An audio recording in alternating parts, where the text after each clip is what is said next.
정치쇼. 안녕하세요. 시대의 양심, 마성의 중독성, 대체 불가 정봉주의 정치쇼 정봉주입니다. 자, 지금 이 시간 여러분이 가장 많이 찾아온 실시간 검색어는요, 대중교통 무료. 서울시 미세먼지 비상이죠. 출퇴근 시간에 해당합니다. 저녁 6시부터 9시까지 또 무료고요. 그래서 그런지 오늘 도로에 자가용이 많이 줄었어요. 대중교통 다 무료로 했으면 좋겠어요. 연말정산 오늘서부터 시작이다. 자, 그리고 홍문종 자유한국당 의원, 검찰의 홍 의원이 이사장으로 있는 사학재단 압수수색을 했는데 불법 정치자금 수수 혐의라고요? 홈쇼핑 재승인 날 때 미방위원장 했었는데 수상하네, 이상하네. 자, 아바의 Take a Chance on Me 들으면서 정봉주의 정치쇼 1부 순서 들어가겠습니다. 자, 즐거운 월요일이 돼야 되는데 뿌연 월요일이 됐어요. 자, 오늘 함께 하실 분, 뿌연분 정상근 미디어오늘 기자 자리하셨습니다. 네, 안녕하십니까. 미디어오늘 정상근 기자입니다. 네, 뿌옇죠. 네, 눈앞이 뿌연해요. 네, 안경 좀 닦고 살으세요. 아, 맞아요. 그러면 되는군요. 왜 계속 뿌연가 했네요. 네. 자, 샵 1035 짧은 문자 50원, 긴 문자 100원 청취자 여러분도 함께 해주시기 바라겠습니다. 아무리 우울하고 침울한 날도 정봉주의 목소리만 들으면 상쾌해진다. 네. 해피바이러스. 해피바이러스. 예. 네. 열정, 그 다음에 모르겠어요. 김현희님, 매번 라디오만 성함과 목소리만 듣다가 처음 뵙습니다. 역시 봉도사님 목소리만큼 시원시원하게 생기셨습니다. 이름은 정시온으로 바꿀까요? 아, 봉도사님이요? 네. 네. 넘어가시죠. 예. 정상근 미디어오늘 기자 인사했어요? 네, 인사했습니다. 인사하셨죠. 자, 뉴스 브리핑 뭘 갖고 오셨죠? 네, 국가정보원 특수활동비를 받은 혐의로 예. 네, 이명박 전 대통령의 최측근인 김백준 네, 전 청와대 총무기획관과 김진모 전 청와대 민정 2비서관에 대한 구속영장이 청구됐습니다. 예. 김희중 1부속실장은요? 이번에 구속영장이 청구되진 않았어요. 아, 김진모와 네, 지금 김진모와 김백준 두 사람이 예. 청구가 됐습니다. 김진모는 지금 남부지검장인가요? 전 남부지검장이죠. 네, 아마 그랬던 걸로 알고 있는데. 예, 전 이민정비서관이었죠. 그렇죠. 청와대에 파견 갔다가 다시 뭐 검찰로 복귀해서 예. 네, 그랬던 걸로 알고 있습니다. 남부지검장 했었죠. 했었나? 아, 지금 현직인가 헷갈리네. 네. 남부지검장이 맞을 거예요. 자, 그래서 구속영장을 청구했는데. 네. 이게 뭐 다스에 계속 초점이 맞춰진 와중에 지금 예. 국정원 특수활동비 쪽에서 바로 이제 이명박 전 대통령 얼굴에 예. 네, 칼을 들이댄 셈이죠.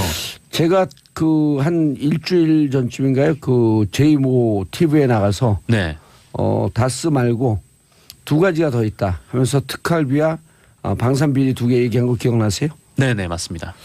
끝나고서도 자꾸 그 기자들이 묻더라고. 특활비가 뭐냐고. 이거예요. 특활비. 네, 국정원 특활비. 네, 국정원 특활비. 이건 지금 빙산의 일각이에요. 더 큰 게 네. 있어요. 아, 더 큰 게. 네, 특활비도 더 큰 게 있어요. 일단 이 김백준 씨가 혐의를 받고 있는 게 예. 2008년부터 2011년까지 청와대에 근무하면서 김성우 원세훈 전 국정원장으로부터 2억 원씩 그러니까 예. 모두 4억 원을 받은 혐의거든요. 그것만 받았겠어요? 이것보다 더 큰 게 있다. 그리고 이분이 받은 거 말고요. 청와대 여러 사람이 살고 계시잖아요. 네, 그렇죠. 또 다른 사람이 받은 게 있을 거예요. 다른 있을 사람들도 거예요. 있어요 이러면 안 돼. 있을 거예요. 네, 그렇죠. 네, 뭐 제가 지적하는 건 그쪽 지점이죠. 뭐 가장 유력하게 의심되는 분도 있기는 하고요.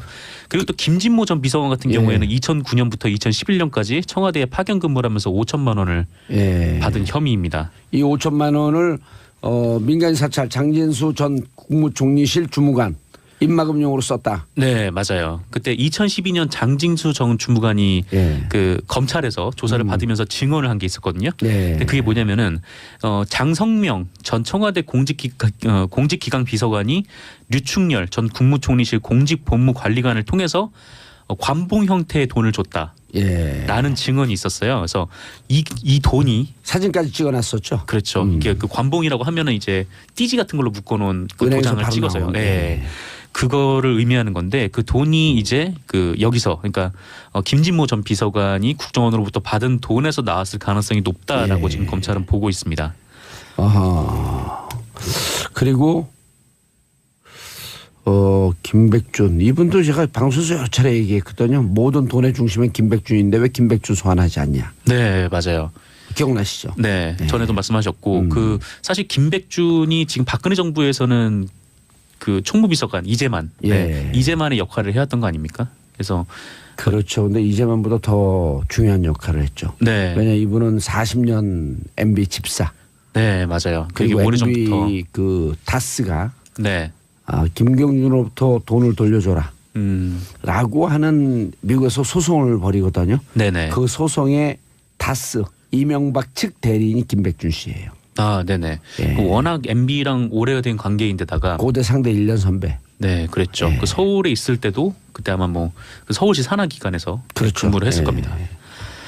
그래서 지금 어쨌든 이 김백준 전 비서관은 현재 이 사실을 부인하고 있고요. 예. 검찰은 하지만 혐의 입증에 좀 자신감을 가지고 있는 것 같아요. 김백준 씨가 소환 조사를 끝낸 지 8시간 만에 바로 구속영장을 청구를 한가 보면은 어느 정도 뭘 좀 가지고 있지 않나라는 생각이 좀 들고 여기서 이제 검찰은 그 김백준 씨를 통해 이제 국정원 동의 청와대로 상납이 되는 과정에서 이명박 전 대통령의 지시가 있었는지 이 여부에 이제 수사력을 집중할 계획이라고 합니다. 아니 총무비서관이 가서 국정원장한테 돈 2억 내놓으세요. 국정원장이 네 알겠습니다. 그러고 냅니까? 그렇죠. 이게 총무비서관 혼자서 꾸밀 수 있는 일이 아니잖아요. 예. 네. 아니 이런 거랑 똑같은 거예요. 우리 제가 국회의원 시절에 네. 제 비서관이 장관한테 가갖고 우리 교육부 산하니까 산하기관이 교육부니까 교육부 장관한테 가갖고 네. 장관님 여기 한 2천만 원 보내세요. 5천만 원 보내세요. 장관 예 알겠습니다로 5천만 원 보냅니까? 말이 안 되죠. 이게 말이 되려면은 정봉주 의원한테 얘기 들으셨죠? 뭐 5천만 원 보내세요. 이렇게 해야 얘기가 되는 거 의원님 아닙니까? 지십니다. 그래도 의원님 왜 이 돈을 주라 그러냐 확인을 좀 해야 되겠다. 네. 이러면서 주죠. 네, 그렇죠. 네. 그럼 내가 전화하면 빨리 검찰 전화해갖고 우리 비서관 빨리 구속시키세요 그러죠. 그렇죠. 이재만 총무비서관도 결국은 박근혜 대통령의 지시를 받고 이렇게 그렇죠. 했다는 걸로 드러났기 때문에 처음에는 오리발을 내밀다가 네, 오리발 내밀다가 뭐 결국 다 부정할 수 없는 증거들이 이제 드러나기 시작했죠. 이게 누구 발이냐 하니까 오리발입니다. 그래서 네 발 내놔라 이렇게 발을 딱 주니까 척하닥 수갑을 채운 거죠. 네, 그렇죠. 네, 같은 오리발이었던 거죠. 지금 그렇습니다. 그런데 언제 실질 심사를 하나요? 아직 날짜는 안 심사 나왔죠? 날짜는 아직 안 나온 걸로 제가 알고 있어요. 알겠습니다. 두 번째 소식. 네, 오늘 판문점에서 북한 예술단 파견에 대해서 그 남북 실무 접촉이 열립니다. 네, 북한이 예술단을 파견을 하겠다면서 우리 측에 실무 접촉을 요구를 해왔고 이를 우리 정부가 받아들였는데요. 예. 지난 9일에 남북 고위급 회담을 연 지 6일여 만에 남북이 다시 한 테이블에 앉게 됐습니다. 예. 네, 우리 측에서는 이우성 문화체육관광부 문화예술정책실장하고 그 코리아 심포니 오케스트라 관계자들이 참석을 하고요. 한종욱 통일부 과장도 나가고요. 북한은 권혁봉 문화성예술공연 운영국 국장과 그다음에 관현악단 단장 현송월이죠. 그러니까 김순호 또 관현악단 행정부단장 이렇게 참석을 해서 이 면면을 보면은 남북이 합동 오케스트라 공연을 열 가능성이 크지 않겠는가. 예. 네, 이렇게 좀 전망이 나오고 있습니다. 아하. 북한이 한국에서 열린 그 국제 체육 행사에 예술단을 파견하는 것은 이번이 처음이라고 해요. 예. 그러니까 2002년에 그 8.15 민족통일대회에서는 예술단을 한번 파견한 적이 있는데 예. 이렇게 체육대회에서는 처음이라고 하고 아마 뭐 동계올림픽에서 북한이 뭐 자기 스포츠 종목상으로는 존재감을 드러낼 수 있는 방법이 많이 없으니까 좀 이렇게 경기 외적인 부분에서 좀 이목을 끌려는 거 아닌가. 네, 이런 분석들이 좀 나오고 있습니다. 모란봉 예술단 그 팀을 파견한다는 거예요? 모르죠 아직은. 그거는 아직 확실하진 않아요. 예. 근데 다만 현송월 당장이 온다는 게 가장 주목이 되는 부분이거든요. 현송월 단장은 모란봉 네, 모란봉 안단을 이끌고 있죠. 예, 10인조. 네, 이른바 북한 걸그룹. 네, 뭐 걸그룹이라고 막 그렇게 칭하긴 하는데 네, 북한 걸그룹인데 이제 한 20대 중후반. 네, 이제 전문 음악인들. 그렇죠. 이게 뭐 걸그룹이네 뭐네 하면서 뭐 관심을 좀 모으면서 그 현송월이 당에서 지위가 굉장히 많이 올라갔다고 해요. 그래서 지난해 10월에는 그 노동당 중앙위원회 후보위원까지 오르기도 했다고. 네. 그래서 어쨌건 이 현송월 단장 파견이 되는 거는 아마 모란봉 악당이 뭐 오지 않을까 좀 그렇게 언론은 내다보고 있습니다. 알겠습니다. 남북 예술단 예술단 파견 실무 접촉 이것도 북한이 요구해서 15일 날 이루어진 거죠? 네, 북한이 제안을 먼저 했고요. 예. 네, 저희가 받아들였어요. 알겠습니다. 근데 이제 또 걸림돌이 하나 생겼네. 북한 이상가족 상봉 조건으로 탈북 여성을 네네. 송환을 주장했다. 네. 지배인 1명을 제외한 12명이죠. 그렇죠. 네, 일본 교도통신이 북한 소식통을 인용을 해서 이런 보도를 했어요. 교도통신 우리나라 보도가 아닌가요? 네, 원래 오호. 처음에는 그 일본발이었습니다. 일본이 예. 북한 소식통을 인용을 해서 네, 북한 관계자를 취재를 해서 근데 우리한테 나온 공식 보도인데요. 요청한 건 아니네요 아직. 근데 그래서 이런 보도가 나와서 그 예. 저희 통일부 측에서 확인을 해줬어요. 그 통일부가 뭐 북한이 이런 제안을 한 거는 맞다라고 인정을 했거든요. 그러니까 남북 고위급 회담 때 뭐 이제 이산가족 얘기를 꺼내니까 이산가족을 이제 상봉하기 위해서는 그 여종업원 송환을 계속 해야 된다 이렇게 요구를 했다라는 겁니다. 그래서 그들도 이상가족이니까 먼저 이상가족을 돌려보내고 그리고 다른 이상가족을 만나게 하겠다. 그런 의미인지 이런 뜻으로. 모르겠지만, 네. 어쨌건 북한에서는 우리 정부가 이 탈북민들을, 네, 그러니까 북한의 그 음식점 여종업원 분들을 예. 공유하고 있는 것으로 이전부터 계속 주장을 했었는데, 예. 근데 우리 정부 입장에서는 사실 본인 의사로 한국에 넘어온 사람들을 북송을 한 전례가 없기 때문에. 네, 아무래도 좀 북쪽 주장을 수용할 수 없다. 이렇게 고위급 회담에서는 이렇게 얘기가 오고 갔대요. 그래서 근데 정말 그 자신들의 의사로 넘어온 거냐 네, 하면서 민변에서 그 넘어왔을 때 2년 전서부터 면담 요청을 했거든요. 네네, 근데 본인들이 원치 않는다고 하면서 면담이 안 이루어졌는데 네, 본인들이 정말 그렇게 된지 의사 확인을 할 필요가 좀 있는 거 아니에요? 그렇죠. 뭐 의사 국정원도 확인을 할 필요가 바뀌었는데. 있어서, 왜냐하면 국정원이 네, 그 전에 유우성 씨 서울시 공무원 간첩 조작 사건 이런 것처럼 워낙 그 조작 간첩도 많이 만들려고 노력을 했고 이때 뭐 기획 입북 얘기도 기획 탈북 뭐 이런 얘기도 그렇죠. 나오긴 예. 했었어요. 중국에서 말레이시아인가 어디로 뭐 그 다른 데로 이전한다 그래서 네. 이사한다 그래갖고 자기들 쫓아왔는데 와보니까 여기다 이렇게 주장하는 그 근거들도 있었거든요. 네. 그게 가족들이. 근데 아마 제가 기억하기로는 그때 한국에 이제 송환이 되면서 굉장히 이전과는 다르게 뭔가 빠른 조치들이 이루어졌다는 거죠. 전격적으로 공개하고 예. 사진까지 공개하고. 맞습니다. 그래서 네. 이게 뭐 체제 유지를 위해서 뭐 기획 탈북을 시킨 거 아니냐 좀 이런 얘기들이 좀 있었는데 그때 우리 그 선거 때도 좀 써먹고 그러지 않았나요? 네, 뭐 선거 때 어떻게 써먹었는지 제가 디테일하게는 잘 모르겠습니다만은 2016년 4월 13일인데 입국한 게 4월 총선 8일. 때죠. 예, 네. 총선 바로 직전에 4월 8일인가 입국하면서 사진이 바로 언론에 노출이 됐고. 네, 그래서 그것도 진짜 총선용으로 이례적인 일이죠. 예, 네. 일종의 과거의 북풍처럼 안보 문제를 또 활용하려고 그런 거 아니었냐. 네. 이런 의심이 이제 민변에서 제기했었죠. 문제 제기를. 네, 그렇게 제기했는데 뭐 결과적으로 보면은 그런 것과 상관없이 이미 총선은 네, 많이 이제 결과는 이제 많이 아시는 그 상태로 이제 넘어갔는데 아쉽게요? 아니 많이 아시는 그 상태로 많이 아시는 네. 그 상태로. 네. 예, 지금 이제 새누리- 더불어민주당이 승리를 거뒀죠. 그렇죠. 사실상. 그때 당시 새누리당이 일당이 무너졌죠. 네, 새누리당 예. 일당이 무너지고 그때 뭐 개헌선까지 올라가느냐 뭐 그런 얘기들이 있었는데 네, 일종의 뭐 설레발이었던 거고요. 설레발이요? 네. 예, 오늘 뭐 이 발이 여러 번 나오네. 오리발, 설레발. 네, 그러네요. 어쨌건 이게 뭐 협상 중에 네. 나온 얘기니까 아직 뭐 단언하기는 이를 것 같습니다. 자, 주장이니까요. 앞으로 좀 지켜봐야 될 일이고요. 네. 그다음에 네, 서울시가 평일에 처음으로 미세먼지 비상 저감 조치를 시행을 했습니다. 저감 조치라고 하는 건 뭐예요? 미세먼지를 떨어뜨리겠다는 거죠. 비상적인 상황에서 이 미세먼지를 좀 떨어뜨려야겠다. 저감 조치. 네. 말들 어려워요. 네. 서울 첫 평일 미세먼지 비상 저감 조치. 네, 그렇죠. 미세먼지 심각하니 심각하니 자꾸 나오지 마세요. 맞습니다. 예. 근데 이거를 민간 분야에까지는 확장을 하지는 않은 상태고 네, 일단은 그런 거죠. 그 공공기관, 예. 공공기관의 차량에 대해서 이부제를 실시를 하고 또 사업장과 공사장에 대해서 조업 단축을 실시를 하고요. 예. 아울러 그 서울시 본청과 뭐 자치구 산하기관, 뭐 여러 기관의 이제 공공주차장 등을 폐쇄를 하는 네, 그런 조치예요. 그러니까 차를 갖고 나오기 불편하게 하겠다.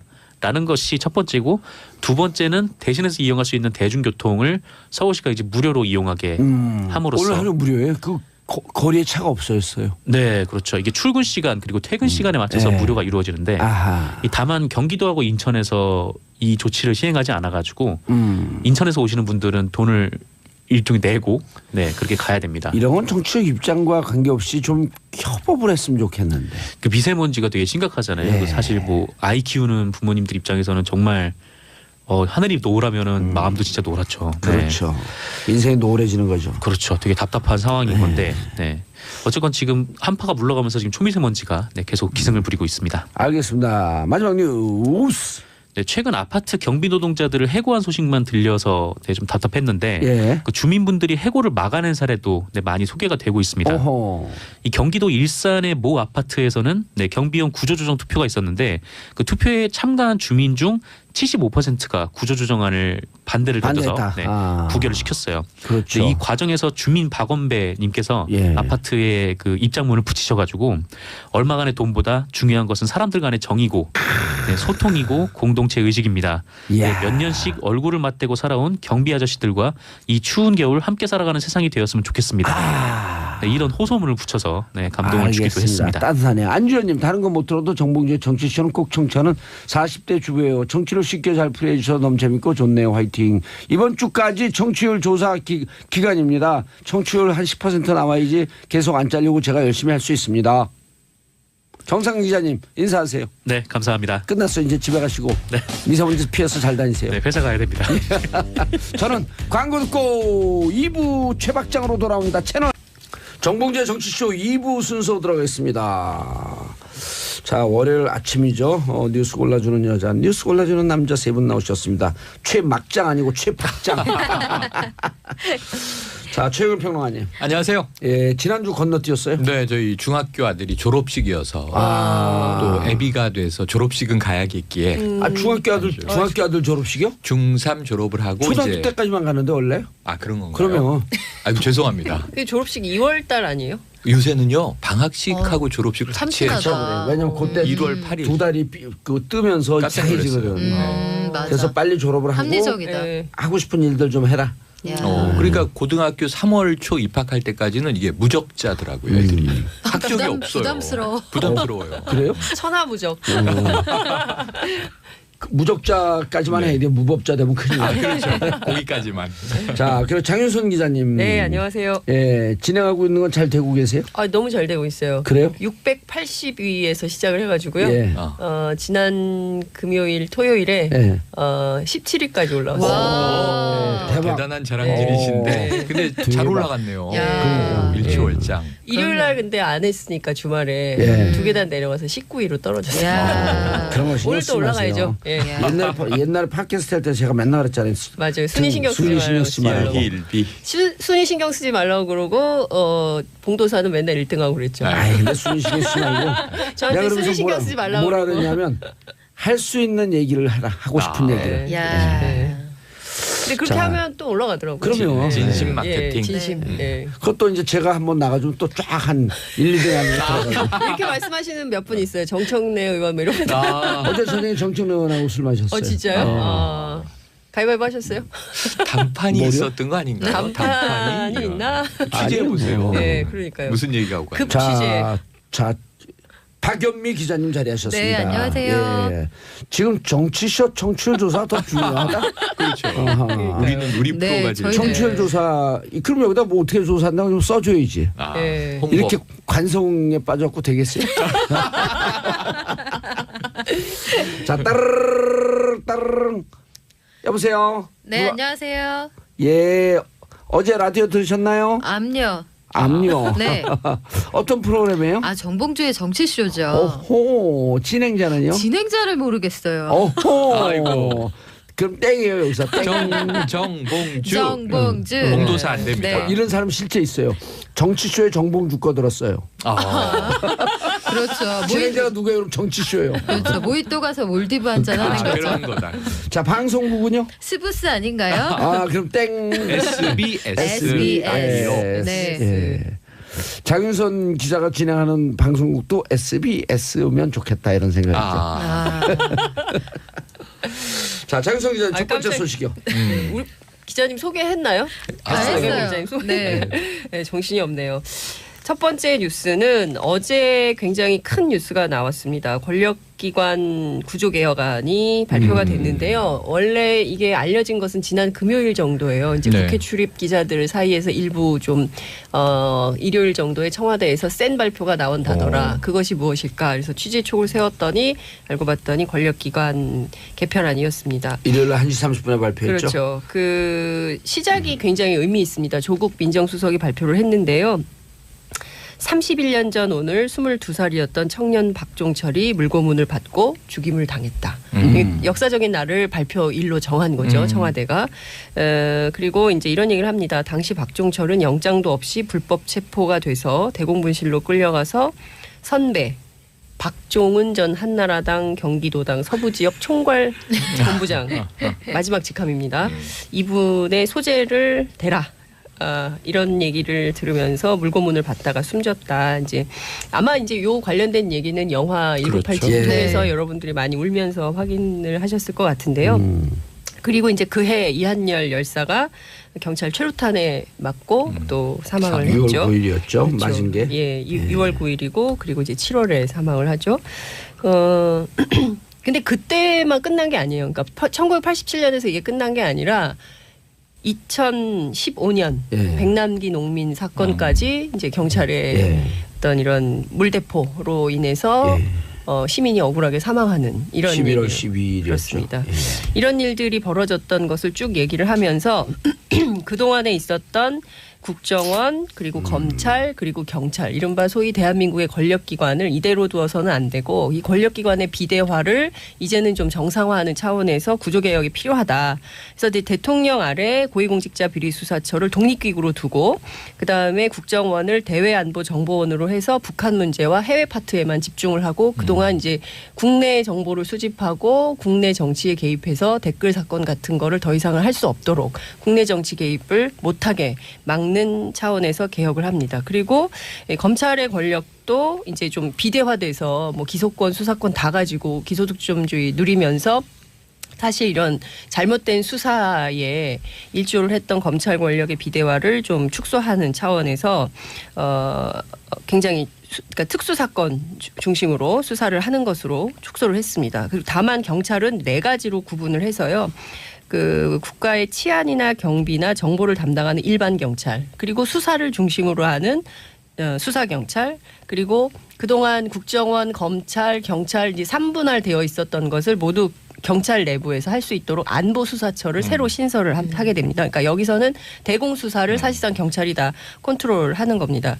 그리고 이제 시도지사 아래 자치경찰제를 예. 도입한다. 사실 근데 이 문제는 개헌하고 연동되어 있어요. 그러니까 헌법을 바꿔서 지방분권의 내용으로 포함돼야 되는 것이기 때문에 좀 이렇게 차이는 있지만 어찌됐든 이 큰 가닥은 이렇게 잡혀 있는 상황입니다. 근데 지금 청와대가 이렇게 발표를 했지만 이 내용이 그대로 실행되는 것은 아닙니다. 이제 국회로 가져가서요. 국회에서 논의를 해서 특히 이제 국정원과 관련된 것은 아마 국회 안에서 치열한 논쟁이 있을 거고 야당에서도 반박하거나 반대에 이제 논거들이 있어서 예. 그 점과 관련해서는 아마 국회 이제 사개특위가 네. 이제 출범을 했기 때문에 정성호 위원장을 중심으로 해서 여야 간의 합의에 의해서 이 내용들을 차근차근 풀어가야 할 텐데 만만치 않다는 얘기가 벌써부터 나오고 있습니다. 그렇죠. 이게 그 어찌 보면 가장 구조적인 개혁인데 이렇게 쉽게 그렇습니다. 넘어갈 수가 없죠. 근데 네. 또 그 그런 디테일한 내용도 좀 있더라고요. 그 공수처 신설되기 전까지는 네. 경찰이 검사를 수사할 수 있는 권한을 그 갖고 네. 공수처가 신설이 되면 공수처에서 검사를 수사한다. 그렇습니다. 네. 예. 그러니까 지금 보면 검찰은 그동안에 이제 기소를 독점하고 있었고 직접 수사 권한도 가지고 있었고 예. 경찰 수사를 지휘하는 권한도 가지고 있었고 형을 집행하는 권한도 갖고 있었고 엄청나게 큰 권한을 갖고 있었는데 이 권한만큼 검찰 권력을 통제하거나 상호 견제하는 어떤 제3의 기관이 없었던 거거든요. 그러니까 네. 검찰 그야말로 대한민국 검찰공화국이다. 네. 정권은 바뀌어도 검찰은 안 바뀐다. 그래서 뭐 예컨대 정권 뭐 말기로 가면 중후반부터는 검찰에 의해서 정권이 좌지우지됐다. 뭐 이런 얘기들까지 있지 않았습니까? 네. 그렇기 때문에 이 비대해진 권력을 최소화해야 되고 이 사실은 여기에 핵심은 그동안 그토록 그 그 논의돼 왔던 노무현 정부 때부터 계속 제기돼 왔던 검경 수사권 조정의 단초가 열린 셈이다 이렇게 볼 수 있을 것 같고요. 근데 보수 언론들은 국정원하고 검찰의 권력은 축소시키고 경찰 권력만 크게 만들었다 이렇게 비판을 하고 있는데요. 이제 그것은 아니죠. 그 동안에 있었던 불균형적 상황을 좀 수사권이나 그리고 아마 제가 보기에는 기소총 수사청을 분리하는 것까지도 아마 이제 그렇죠. 염두에 두고 이런 비전을 그리는 거 아닌가라는 생각이 좀 드는데요. 어쨌든 지금 단계에서는 비대해진 검찰 권력을 좀 나눠서 경찰과 이원화하고 그리고 또 이제 경찰이 또 어떻게 될지 모르잖아요. 그러니까 4개로 나눠가지고 분산해서 시스템을 만든다. 여기에 이제 취지가 있다고 좀 봐야 될 것 같아요. 경찰도 수사경찰, 행정경찰로 그렇습니다. 나뉘고 예, 그다음에 예. 이제 검사도 검사되면서 나는 기소 그렇죠. 수사 전문가 기소 공소 유지를 전담하겠다. 그렇죠. 예. 그다음에 나는 수사 검사를 하겠다. 그렇죠. 그렇게 나뉘어진 다음에 네. 아주 특별한 경우가 아니고는 서로 횡격막을 못 넘어가게. 예, 그렇습니다. 그렇게 하고 그다음에 이제 그러면 이제 이 권력층 안에의 부정부패 비리 문제는 누가 수사할 거냐? 고위공직자 비리수사처에서 일종의 대통령부터 시작해서 그 하단까지 전부 할 수 있도록 일단 안을 제시했기 때문에 이제 앞으로 국회에서 공이 넘어갔죠. 공이 넘어갔고 국회에서 이제 갑론을박하겠죠. 갑론을박 그리고 권력구조 개편은 뭐 문재인 대통령의 대선 공약이었을까요? 예. 예, 알겠습니다. 자, 그래도 우리가 이런 구조도 재미있지만 누구 잡아놓는 거 재밌잖아요. 잘못한 사람은 잡아놓아야 돼요. 네. 저도 높임을 당했어요. 근데 잘못하신 거예요? 또 잘못했어요. 아 그래요? 그래요? 무척 잘못했어요. 저보다 더 잘못한 사람이 있어요. 네. 다음 뉴스가 그 저는 조금 얘기입니다. 잘못했고 더 잘못한 사람. 다음 뉴스 그 얘기예요. 다음 뉴스. 그래요? 네. 오, 그 다음 행복해요. 뉴스 바로 연결되는 거예요. 행복해요. 왜 봉도사님은 잡아 넣음을 당했을까? 당했는가? 자, 어제 이게 10년 만에 기자회견 이렇게 부를 수 있습니다. 네. 당시엔 정호영 전 특검, 어제는 정호영 변호사입니다. 이렇게 얘기를 했습니다. 진짜 그랬죠. 딱 10년 전이었습니다. 이렇게 얘기를 해요. 어제 이 조국 민정수석 발표에 이어서 3시에 발표가 3시에 있었는데 발표했어요. 서초동에 이제 한 사설 회의실을 빌려서 기자회견을 한 겁니다. 그동안 사실은 서면으로 공방이 계속 오고 갔어요. 검찰 측과. 왜냐하면 10년 전 2008년 1, 2월에 정호영 특검은 일명 BBK 특검이었죠. 네. 그래서 봉도사님이 관련되는 건데 왜냐하면 그 당시에 대통령 당선인이 됐습니다. 이명박 전 대통령은. 그런데 이미 대선 후보 시절부터 한나라당 내 경선에서부터 오히려 박근혜 캠프에서 문제 제기를 많이 했고 또 이 당시에는 집권 여당이었던 열린우리당에서도 문제 제기 많이 했고 근데 국민들이 당시 너무 복잡했어요. 도곡동 땅을 매각한 대금이 다스라는 회사로 들어가서 이 BBK라는 굉장히 첨단적인 인터넷 은행에 투자됐는데 왜 옵셔널 벤처스의 주가 조작에 연루가 됐다는 거야. 길잖아요. 그러니까 이게 당시에도 실체가 묘했어요. 정호영 특검은 BBK 특검. 다스의 실소유주 누구냐? 여기에 과연 정치적으로 비자금이 움직인 정황이 있는 거냐? 이명박 후보가 당시에 그러면은 공직 후보로 나왔는데 그 전에 서울시장이었고요. 과연 이 재산을 은폐한 거냐? 은닉한 거냐? 이런 이제 핵심이었어요. 2달 수사했고 2월 10일 날 종료하면서 그 전에 어제 발표만 요약드리면 검찰이 그 전에 다스 2번 조사했다. 아무것도 못 밝혀냈다. 우리 조사했더니 120억 부외 자금이 나왔다. 장부 외에 자금이 있더라. 이게 비자금이잖아요. 근데 이 내용을 보니까 개인 직원의 횡령이더라. 그래서 우리 수사 대상이 아니었다. 그래도 우리는 이 부외 자금을 밝혔다. 그래서 이 자료를 검찰에 이첩했다. 그러니까 우리의 업무는 끝. 그다음에 이제 기자들의 질의응답 안 받고 나가려다가 집요하게 기자들이 질의응답을 합니다. 그리고 이제 검찰이 잘못했다. 우리 120억 밝혀서 던졌는데 횡령이면 횡령대로 이거는 경제사범이니까 조사를 해야 되고 비자금인지 아닌지는 우리는 특검 시한 다 끝났으니까 검찰이 덮었어야 되는데 검찰이 덮은 거다 이 얘기를 어제 합니다. 검찰은 무슨 얘기냐. 고발하라는 얘기도 안 하고 이런 이제 이상한 자금이 나왔다는 얘기도 안 하고 수만 건의 자료를 툭 던지고 갔잖냐 이 공방이에요. 예. 근데 사실은 수만 페이지에 예. 달하는 예. 근데 그때 사실은 또 서류뭉치 뭐 회의한 이런 거 것도 있죠. 나왔잖아요. 네. 이거 이렇게 특검은 덮었다가는 예, 공론 분열되니까 오해받는다. 덮자라는 얘기를 특검은 했던 게 명확해졌고 그렇죠. 당시 검찰에서도 이거 어떻게 해야 되지 하다가 이제 덮은 정황은 점점 드러나고 있고 그래서 특검이나 검찰이나 당시에 네. 모두 다 명쾌하지 않아요. 어제 기자회견이 덮기보다는 의혹을 더 키웠는데 결국 현재 중요한 건 이 다스 문제는 검찰이 재수사를 하고 있다. 예. 뭔가 새로운 게 그런데- 나와야겠죠. 그런데 정호영 특검 얘기는 네.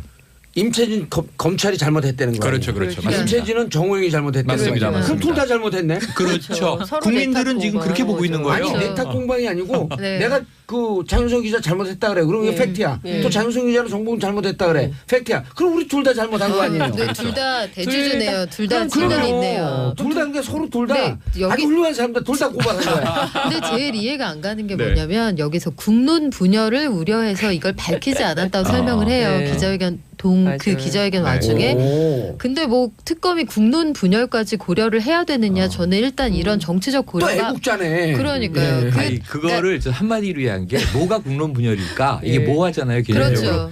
대통령이 됐는데 음. 대통령 자격이 없는데 대통령이 됐어요. 예.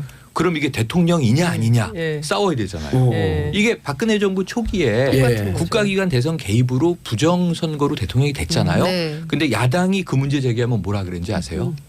지금 대선 선거, 불복하는 대선 것이냐. 대선 불복 네. 이거거든요. 그랬었죠. 이게 국론 분열이라고 그렇죠. 이제 본 거죠. 그러니까 이런 설명이 아주 적절치 않고 특검이 이런 것들을 고려했다는 게 이 수사 과정상에 아주 그 치명적인 오류가 됐다는 생각이 들고 참 이 모양새가 예.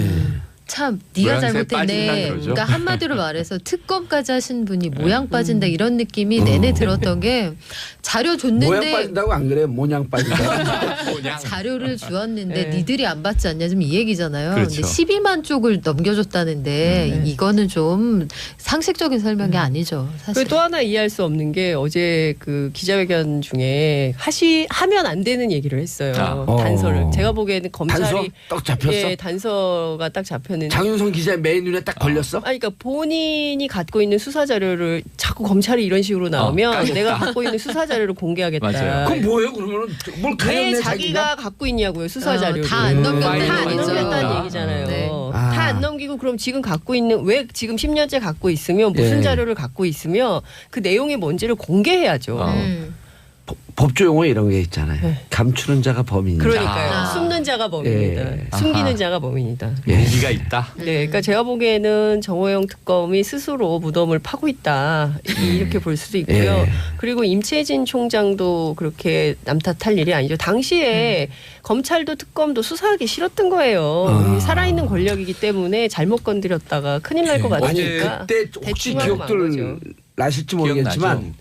제가 국회에서 단상 뛰어 올라가는 사진이 있어요. 네, 있어요. 그게 맞습니다. 왜 뛰어 올라갔는지 사람들이 사학법 때 뛰어 올라갔나 언제 뛰어 올라갔는지 잘 기억을 못하는데 BBK 특검 검찰이 제대로 수사를 안 했으므로 대선 바로 직전이에요. BBK 수사 제대로 안 했으니 특검을 만들자. 그래서 이명박 특검이에요 그게.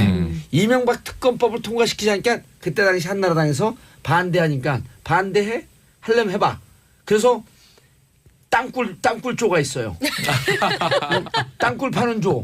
그다음에 선동조가 있어. 그다음에 공격조가 있어요. 어. 땅굴 파는 조는 누구냐? 지금 청와대 정무서 갖고 있는 한병도. 거기가 다리 밑을 봤어요.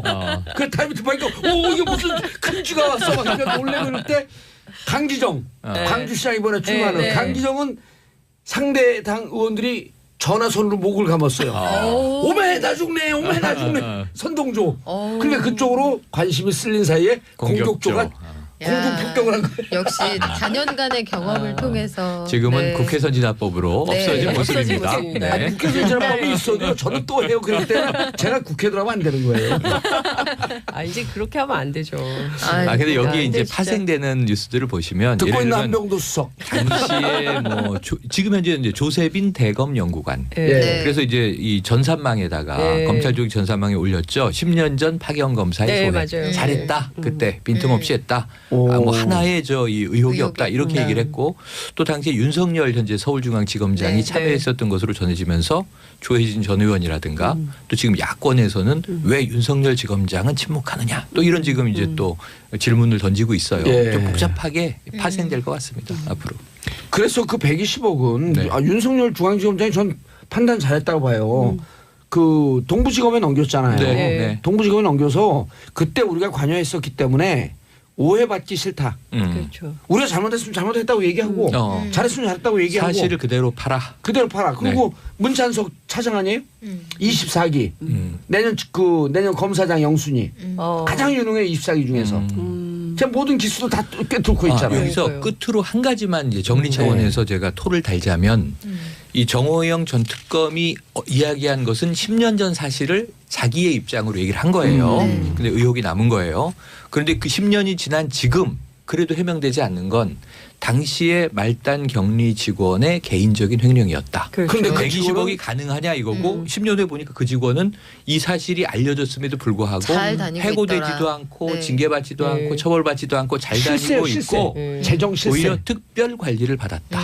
근데 저희가 취재를 했더니요. 그 조모 씨가 그렇게 부자가 아니래요. 120억 원이나 횡령을 했는데 비난하게 살고 있다는 거예요. 그러니까 그게 더 네. 미스테리한 거죠. 두 가지인데 하나는 횡령을 했는데 그냥 회사를 계속 다니게 한다는 것이고 그렇게 큰 돈을 횡령을 했음에도 불구하고 여전히 비난하게 산다는 그 돈은 거예요. 쓰지 않았고 네. 협력업체 이모 씨에게 맡겨서 관리가 됐잖아요. 근데 이제 그 협력업체 이모 씨가 80억을 받아서 120억까지 불렸죠. 돈을 불렸는데 당시에 이제 경주 시내 은행가 있잖아요. 굉장히 좋은 접대를 많이 받았다는 거예요. 이모 씨가. 그렇기 그 때문에 새맑은 곳까지 흘러들어왔잖아요. 네, 그래서 그 이게 세트라는 거죠. 조모 씨, 이모 씨, 그다음에 그 뭐죠? 그 권모상 전무 그리고 김 김상우 전 사장. 예, 김성우 대표. 김성우, 네. 김성우 전 대표까지 하나의 팀으로 예. 사실상 비자금을 관리했던 팀이다. 세트 플레이를 근데 했다 이런 여기는 얘기가 참 나와요. 이상한 회사인 게요. 조모 씨가 횡령을 했잖아요. 네.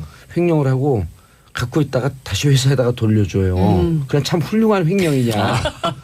참 횡령이. 훌륭한 아니 횡령이다. 그리고 설명이 말이 안 되는 게 아니 이게 근데 들어보세요. 네. 김경준도요 600억을 주가주다 사기 사건을 해갖고 감옥까지 미국으로 갔다 왔죠. 도망가요. 네. 도망가는데 MB 주위에 네. MB 말을 듣고 여기다 투자한 사람도 있어요. 뭉칫돈. 네. 예? 그런 사람들 돈 300억은 다 돌려줘. 네. 개미들 돈 300억만 들고 튀거든요. 네. 그래서 제가 그때 그랬어요. 김경준은 참으로 훌륭한 사기꾼이다. MB 주위 사람은 다 돌려주고 네. 개미들 돈만 갖고 튄다. 이 조모 씨도요. 예. 횡령을 했다가 반성을 해 집에 가서 부처님을 보고 반성해, 하나님을 보고 반성해, 그다음 성모 마리아를 보고 반성하고 갖다 줘야지. 그리고 또 착실하게 돈도 더 불려갖고 120억을 갖다 줘. 이게 무슨 신기한 일이죠. 그러니까요. 납득하기 어려운 얘기죠. 그러니까 심장이 떨려서 그 이모 씨란 분한테 맡겼다는 거 아니에요. 근데 심장이 떨리는 사람이 120억 횡령은 어떻게 합니까? 그러니까. 그러니까요. 애초에 심장이 간이 어마어마하게 큰 여직원이 아니면 이 친구가 고졸 출신의 어린 격리 네. 여사원이었잖아요. 네. 근데 간이 어마어마하게 크거나 아니면 간 사이즈가 그때그때 달라지는 거죠. 근데 근데요. 되게 웃기는 게요. 장 기자님 웃기지 마세요. 왜냐면 3부로 가야 돼. 진짜 이해해야 되는데. 광고 듣고 120억 3부 돌아오겠습니다. 플러스 3억, 이거 채널 진짜 고정만 이상해. 썼어. 정봉재 정치쇼 3부 순서 들어가겠습니다. 여러분들께서는 최은열 평론가, 장윤성 기자, 박연미 기자와 함께하는 최막장이 아니고 최박장. 최고로 박장대서 하면서 듣다 보면 정치 고수가 그렇죠. 된다. 그럼요. 잘 갖다 붙여요. 네. 아까 뭐 재밌는 얘기 하려고 했잖아요. 장윤성 기자님 내 얘기 듣다가 정신을 잃었죠. 아니 사과 광고 나가는 드시는 동안 제가 사과를 좀 먹었는데 네. 보라로 보셨나 봐요. 사과 드신 거 사과할게요. 사과. 4504님 사과 좀 게스트 분들과 나눠 드세요 좀. 저도 안 들어요. 왜냐면 사과 딱 오픈한 다음에 침을 다 뱉어요 제가. 아우. 오리고인님 음식을 매번 혼자만 드시나요? 같이 나눠야 봉도사님이시죠. 김현경님 혼자 와구와구 드시네요. 와규는 소고기인데. 아니 제가 두 가지 얘기하려고 재밌는 얘기 했었는데요. 해주세요. 아니 하나는 그러니까 모두가 생각해 볼 수 있는 좀 황당한 건이에요. 예. 그러니까 횡령 금액이 그러니까 120억이라고 그랬잖아요. 예. 근데 120억 말고 또 개인적으로 3억을 썼다는 얘기가 나와요. 집 사는데 썼다고 조모 씨가. 오. 그러면 횡령 금액이 123억이어야 되잖아요. 예. 발표할 때. 그런데 120억하고 3억을 분리한 이유가 뭔지. 아. 그러니까 3억은 대출 아니에요? 대출? 그러니까 결과적으로 보면 120억하고 3억의 용도나 쓰임이 달랐다. 그렇죠, 그렇죠. 그러니까 3억은 실제 횡령은 3.3%니 각종세 아니까.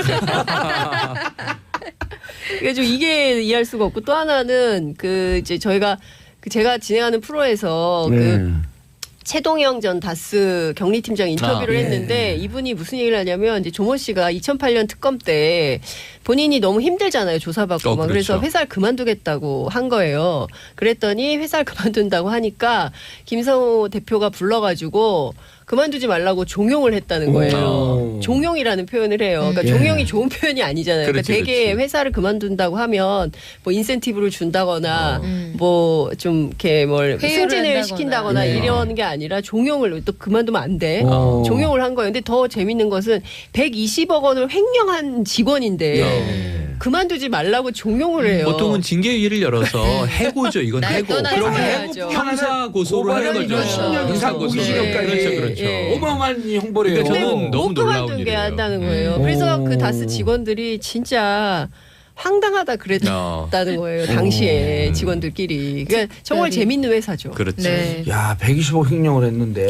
복지가 괜찮네요. 사내 복지가. 예.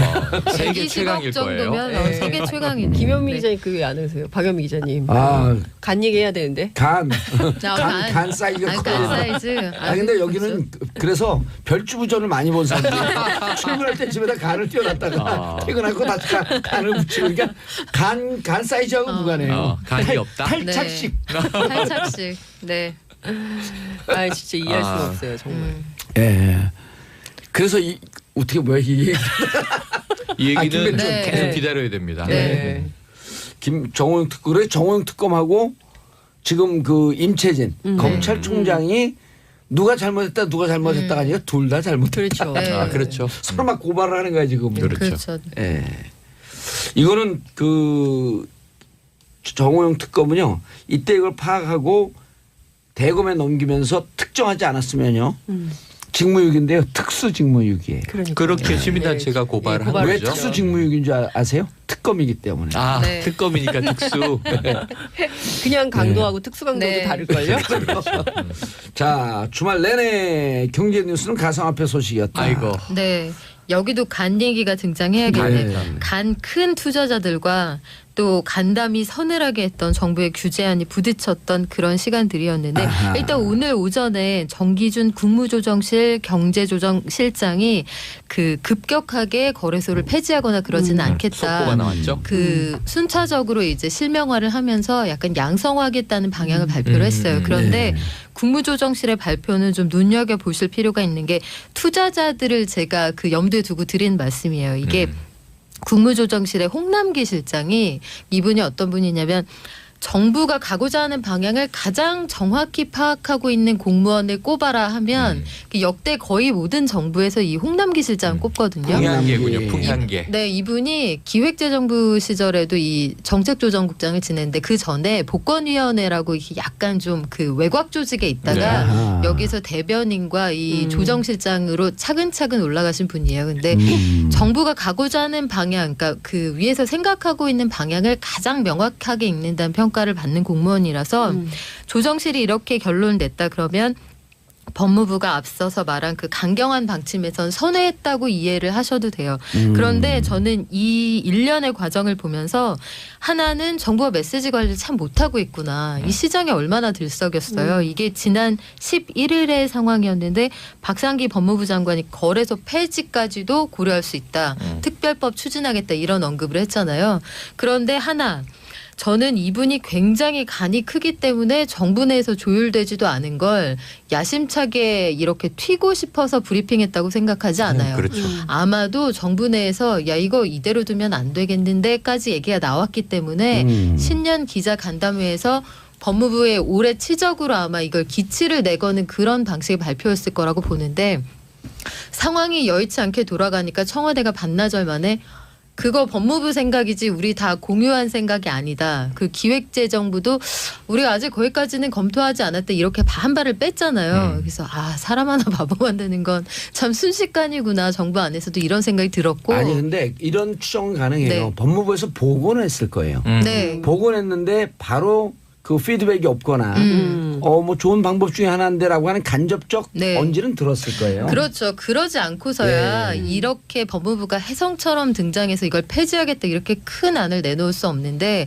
청와대가 반발이 만만치 않았단 말이죠. 예. 국민청원 게시판 이런데 그렇죠. 막 5만 명 이상이 여기 벌떼같이 들고 일어나서 지금 20만 가까워졌어요. 그렇죠. 지금 이제 20만 가까워졌는데 이게 무슨 소리냐 하루아침에 그래서 뭐 어떤 사람은 이거 법으로 가겠다 이런 사람들도 있고 아우성 뭐 난리 북새통이었는데 결국은 그래서 폐진하지 않는 걸로 양성화하는 걸로 하면서 급등락을 했잖아요. 예. 이게 11일 상황이 점심 먹고 와보니까 2천만 원 언저리에 왔다 갔다 하던 게 40% 폭락했다 이런 아우성이 들려왔거든요. 1,500 정도까지 네. 떨어졌죠. 그 상황에서 또 저점 매수를 한 사람들이 있었다는 거죠. 맞아요. 그러니까 이 얘기는 뭐냐면 정부가 규제를 하겠다는 얘기를 해도 이 요새 소위 말하는 존버라는 단어가 있어요. 제가 방송용 용어가 아니기 때문에 구체적으로 설명은 못 드리겠는데 그러니까 앞 꿋꿋하게 글자는 버텨라. 꿋꿋하게 버티면 그래서 존버방이라는 게시판도 있습니다. 그래서 투자자들이 정부가 뭐라고 하든 버티면 돈 벌 수 있게 돼 있어. 이런 인식만 오히려 심어준 게 아닌가 아하. 그런 그 걱정이 좀 들긴 하고요. 그래서 여기서 근본적으로 고민해야 될 게 그래서 가상화폐는 나쁜 거야? 이거는 규제해야 되는 거야? 실체가 있는 거야 없는 거야? 여기에 대해서 정부가 근본적인 답을 좀 내놔야 할 것 그럼요. 같아요. 네. 그 전에 그런데, 제가 네. 우리가 가상화폐 얘기를 여기서 제일 많이 했는데 네. 그 다른 오해를 받았고 이제 더 이상 얘기를 안 했거든. 그래서 근데 이제 제가 이제 세 축으로 얘기를 했어요. 네. 가상화폐는 제작, 네. 그 개발이죠. 네. 개발. 그다음에 채굴, 유통. 근데 지금 우리는 유통에 무척 열이 올라 있어요. 네. 맞아요. 근데 그 정부 사이드에서 이 그 개발과 채굴과 유통이라고 하는 세 가지 과정을 이해를 하고 네. 그리고 개발과 채굴이라고 하는 게 블록체인 기술이 무척 유용한 것이고 4차 산업혁명의 필수 불가결한 요소이기 때문에 일본이나 이런 데는 다 이해를 하고 이것을 여기서 사기칠 수 없게 불법할 수 없게끔 방향을 틀어주고 있는 거거든요. 네.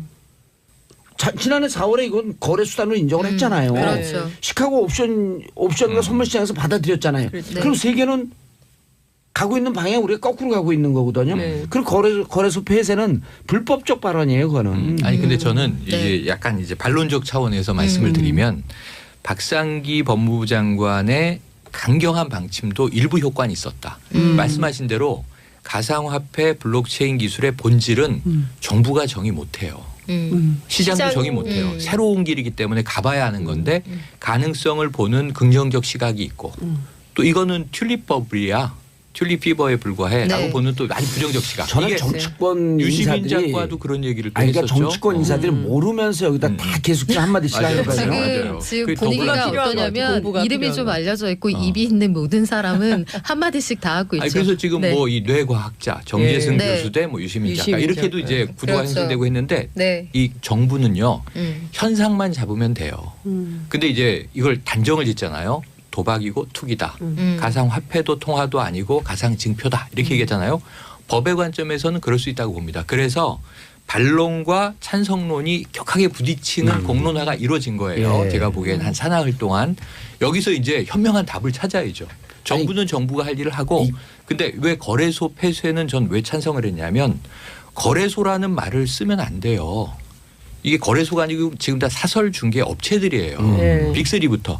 거래소는 민관 합자로 정부가 만들어줘야 돼요. 그렇죠. 그래야 양성화, 그렇지. 합법화, 보호 관리가 가능해요. 이미 미국과 네. 일본은 그런 쪽으로 갔어요. 그러니까요. 가고 네. 있죠. 그리고 가고 있고 예. 해서 양도세랑 법인세도 내고 있어요. 그 비트코인을 통해 거래를 그러니까 하면. 투자자 피해가 예상되는 사설 중개 업체가 다 거래소라고 하고 있으니 여기 투자하는 개인들은 거래소니까 안전하겠지 아니라는 거죠. 영세한 업체도 많고 난립해 있단 네. 말이에요. 거래소를 정리해 주는 게 정부의 역할이다. 그럼 그쵸. 제도화는 네. 이 폐쇄 제재가 아니라 정부가 거래소를 시간을 가지고 민자 합자로 준비할 테니 기다리고 개인 간 거래는 허용돼 있잖아요. 현재. 그럼 뭐라고 못하고. 다만 이제 이것을 악용하는 사례가 있사오니 실명제를 하겠다. 국내에서는 오케이. 요걸 정리해야 되는데 이 박 장관은 칼을 너무 세게 뽑아서 한 두 발 앞서 나간 것 같으니까 투자자 300만이 깜짝 네. 놀랐던 아니 거고. 그러니까 저렇게 갖고 현재 거래소라고 그 쓰면 안 되는데 자기들이 네. 거래소라고 하는 근데 거래소라고 하는 이 규정도 이 통신업으로 지금 등록되어 있는 그렇죠, 거거든요. 그렇죠. 그러니까 증권업이나 이런 거를 할 수 없는 새로운 분야가 왔기 때문에 맞아요. 그러니까 맞아요. 전자상거래로 보고 있는 거예요. 그렇죠. 현재로서는. 전자상거래를 보고 있기 네. 때문에 요 거래소라고 하는 규정을 어떻게 할 것인지 그렇죠, 그렇죠. 그리고 국가가 공공적 역할을 띠면서 예를 들어서 이 거래소가 한 번에 폭파시켜 버릴 수 있거든요. 네. 그럼 여기 들어가는 수조 원 돈이 날아가는 날아가죠. 거기 때문에 이거를 보증할 수 있는 방법을 어떻게 취할 네, 것이냐. 뭐 보험을 개입시킬 것이냐. 제일 또 하나 그렇죠. 중요한 거는 이게 이제 잘 모르는 분들이 뒷차를 타잖아요. 지금도 맞은 전 뒷차라고 생각 안 네. 하는데 네. 타는데 이걸 근거로 해서 우리가 채굴을 하겠다. 혹은 우리가 잘 투자를 할 테니 투자자를 모으는 경우가 있어요. 네네. 다단계식으로. 네. 그게 지금 문제죠. 그런 이게 사기란 말이에요. 이런 유사 게. 수신. 이게 폰지 사기가 될 수 있다고 예, 이미 그렇죠. 유권 해석이 나와 있죠. 근데 정부도 그걸 고민하고 있는 것이 뭐냐면, 음. 그러니까 딜레마인 거예요. 그래, 이 블록체인 기술은, 그러니까 기술은 육성을 하면서 비트코인 문제는 규제를 해. 그러니까 앞뒤가 맞지 않는 것이고 또 정부가 가지고 있는 또 다른 고민이 과세를 하거나 양성화를 한다. 그렇다면 이게 실체를 인정한다는 얘기가 되기 때문에 금융당국에서 과세는 검토하지만 우리가 통화로서 비트코인을 인정하는 건 아니야. 이런 네. 얘기가 나오거든요. 맞아요. 그런데 통화로 인정하지 않으면 이걸 통해 거래하는데 어떻게 과세를 합니까? 과세 근거가 존재하지 않는데. 그러니까 정부도 전혀 가보지 못한 이 지도에 없는 길이 새로 나다 보니 기술이 뭔지 이해하는 것부터 지금 숨이 차게 헐떡거리면서 달려가고 있는 상황인 거예요. 중요한 거는 총리 산하든 정부 산하든 해갖고 비트코인이나 이런 그 가상 암호화폐 네. 암호화폐 규제 대책위가 아니라 암호화폐 처리 대책이 있어야 돼요. 그거는 일단 공부를 좀 해야 돼. 그러니까 네. 연구부터 연구를 하고 연구부터. 네. 그럼 지금 우리가 얘기했던 문제가 거의 다 나온 거거든요. 네, 네. 그렇죠. 그럼 거래소를 어떻게 공신력 있게 할 것이냐. 그렇죠. 그리고 여기 투자하는 사람들 피해 가지 않게끔 어떻게 대책을 세울 거냐. 완충장치 필요하고. 예. 이런 것부터 해갖고 그다음에 이렇게 과열되면서 아까 폰지 사기라든지 네. 다단계 사기가 끼어들 여지를 어떻게 막을 것이냐. 음. 지금 그리고 지난번에 우리 사실 저 지금 전문가 나왔고 또 20-30대가 네. 투자를 많이 기타 했어요. 소득을 한다는 거예요. 독일 같은 경우는 네. 기타 소득으로. 그럼 이게 기타 소득으로 해갖고 이것을 또 복권이나 이런 것을 볼 거냐. 이 규정도 그래서 변호사들 그러잖아요. 규정을 하려면 암호화폐라 하면 규정을 해갖고 해야죠. 법을 쭉 그렇죠. 들어가야 일단 돼. 쭉 들어가는데 여기서부터 딱 막혀가지고. 일단 이게 정의가 뭐지? 돼야 돼요. 네. 저희가 네. 과거에도 비트코인 얘기할 때 한번 말씀드렸는데 개고기를 먹고 있다는 사실 개고기가 유통되고 있다는 걸 인정하지 않으면 개고기를 위생적으로 관리할 수 없어요. 네. 그러니까 비트코인도 존재하고 거래되고 지불 수단으로 쓰인다는 걸 인정하지 않으면 양성화할 수 없어요. 여기에서부터 정부가 문제를 풀기 시작해야 된다고 네. 봐요. 네. 실제 알겠습니다. 전문가분들도 예. 암호화폐란에서 잘 설명이 안 되는 측면이 있고 그 젊은 층들이 굉장히 투자를 많이 하니까 정부가 좀 놀라서 어떻게든 이거를 좀 양성화하든 규제하든 해서 대책을 마련해야 된다고 하니까 엇박자가 나고 뭐 정부 안에서 뭐 이게 신뢰할 수 없는 거 아니냐 이런 문제 제기도 나오고 이러는 것 같아요. 교수 한 분은 이런 얘기까지 해요. 이 비트코인이나 이 암호화폐는 4차 산업혁명이고 그것을 주도하는 사람들은 20, 30대인데 기성세대가 20, 30대 가는 길에 고춧가루 뿌리지 마라. 아니 근데 이제 피해 볼 수 있는 대책을 마련해 주는 게 정부의 역할이거든요. 진짜 20, 30대 정치인들에게 한마디 드리겠는데요. 많이 이 관심 좀 확 끈다고 해갖고 잘 모르면서 좀 끼어들지 마세요. 이거 표 안 올라가요. 지지율 안 올라가고. 같이 답답해 공부합시다. 죽겠어. 네. 예. 같이 공부해야죠. 아니 그렇죠. 여기 막 공부해야 관심 돼요. 있으니까 요걸 갖고 막 얘기를 해. 그러니까 여기서 거기서 뭐 예를 들어 갓 누구 간도 자기도 편 들어줬다고 그 표 금방 빠져요. 제가 잘 알거든 표에 대해서는 잘 아는데 금방 빠지니까 끼어들지 마세요. 자 다음 뉴스. 예. 정치 얘기를 해야 되는데요. 예. 그 지금 안철수, 유승민 두 어떻게 대표가 궁금하시죠? 네. 지난주 금요일 날 우선 난리가 났잖아요. 맞아요. 그 국민의당 당무위원회. 당무위원회 회의를 여는데 오랜만에 뭐, 봤어요. 그런 거. 그렇죠. 굉장히 오랜만에 그리웠어요. 그때 그 장면. 그러니까요. 다시 그런 장면을 보게 될 줄이야. 줄이야. 근데 어쨌든 그 난리가 났고 어쨌든 국민의당 안에서 안철수 대표를 비롯한 통합파에 힘이 빠진다고 생각을 해서 유승민 대표 측이 마련한 일종의 정치 이벤트가 이번 주 초반에 있을 예정인데 그것이 바로 정치개혁과 관련된 선언문을 발표한다는 거예요. 근데 언론 둘이서? 네, 둘이서. 근데 이 정치개혁 선언문을 발표하는데 그 내용이 뭐냐, 어떤 거와 관련된 정치개혁이냐라고 했더니 그 내용은 지금 아무도 모르고 두 대표 간의 다이렉트로 문건을 정리하고 있기 때문에 그리고 또 하나는 그 바른정당 측에서 모든 내용을 좀 주도하거나 준비하고 있어서 정보 공유가 잘 안 된다 뭐 이런 얘기들은 정치권 안에서 나오고 있는 상황입니다. 제가 예측할까요? 네. 두 분이 유승민이를 앞에 쓸 거냐 안철수를 앞에 쓸 거냐 갖고 싸우다가 한 달 갈 것 같아요.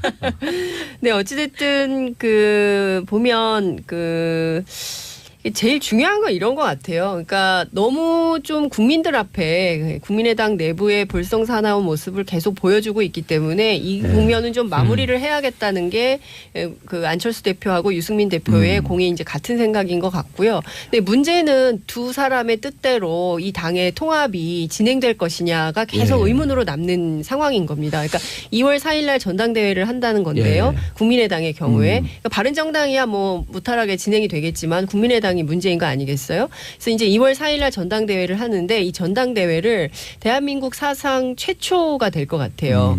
2원 생중계로 한다는 거예요. 그러니까 원래는 그 지역위원회 253개 지역위원회별로 선관위에 이제 선거사무를 위임해서 253개로 나누어 가지고 전당대회를 하려고 했었대요. 생중계로. 근데 그렇게 하니까 그러면 비용 문제도 또 많이 좀 생기고 그다음에 두 번째는 법률적으로 하자가 있는 거 아니냐. 전당대회는 한 장소에 모여서 해야 되는데 이것을 막 250 몇 개로 나눠 가지고 한다는 게 나중에 이제 흠결 문제가 지적될 것 같아서 그거는 너무 과하다. 그러니 그냥 시도당별로 하자 이렇게 돼서 2월 4일 날 시도당별로 2원 생중계를 한대요.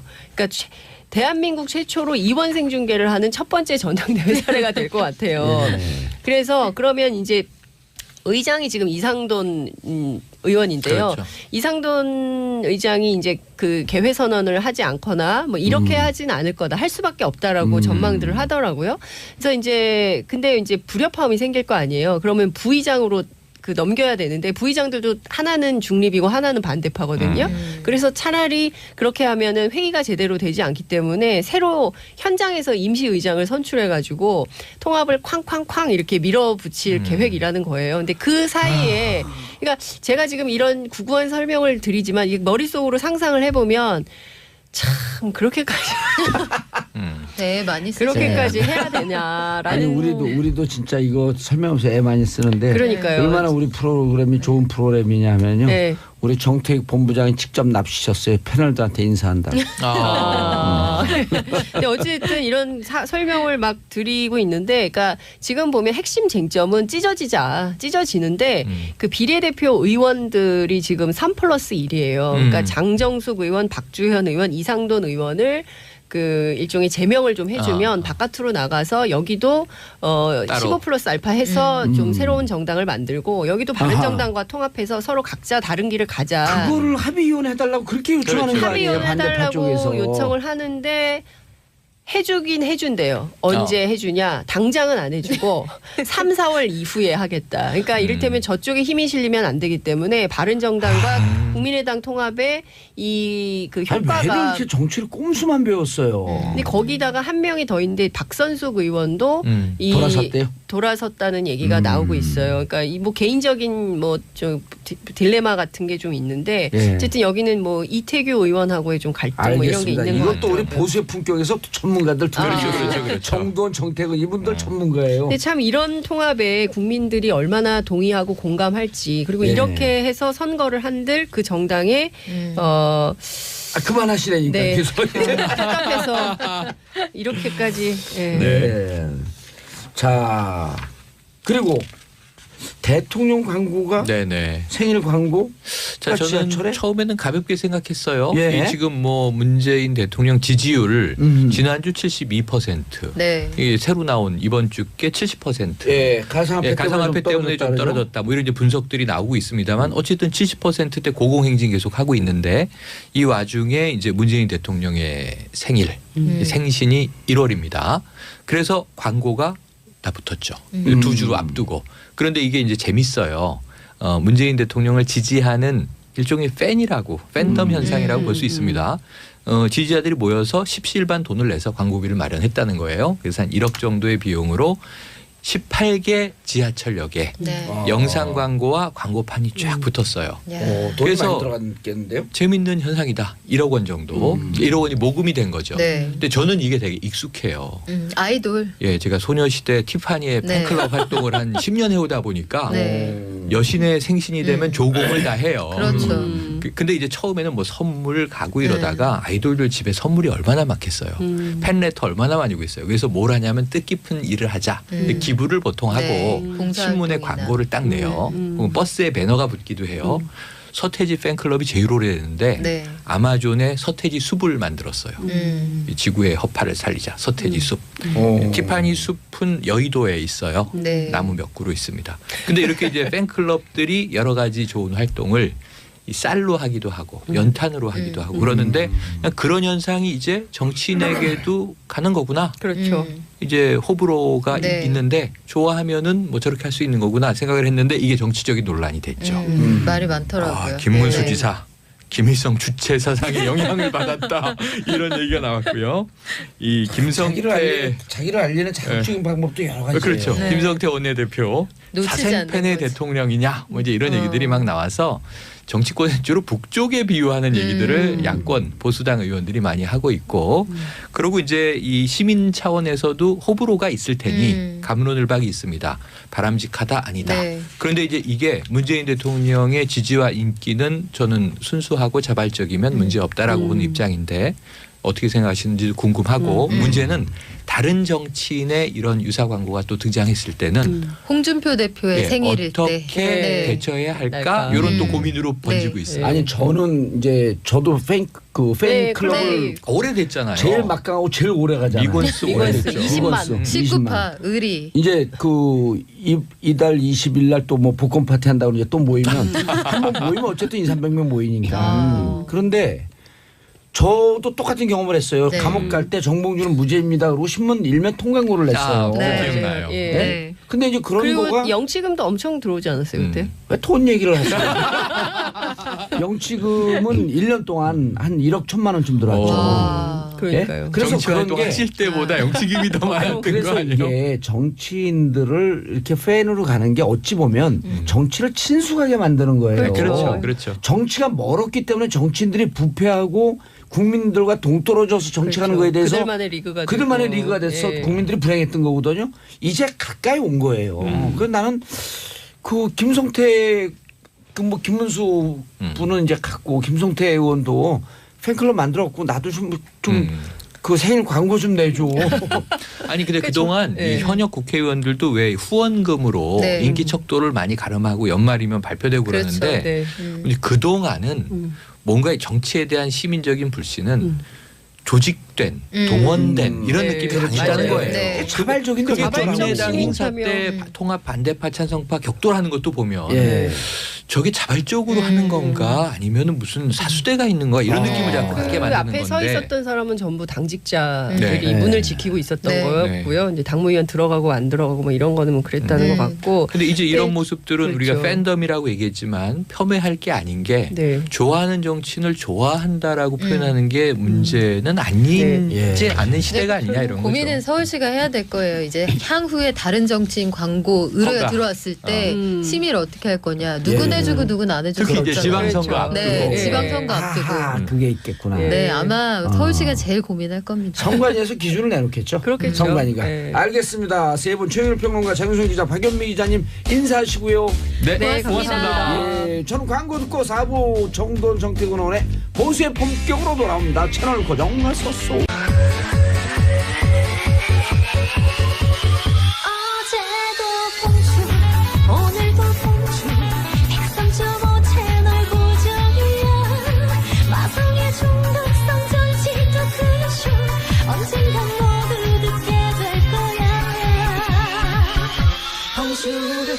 송도사 정봉주와 함께하는 SBS 정봉주의 정치쇼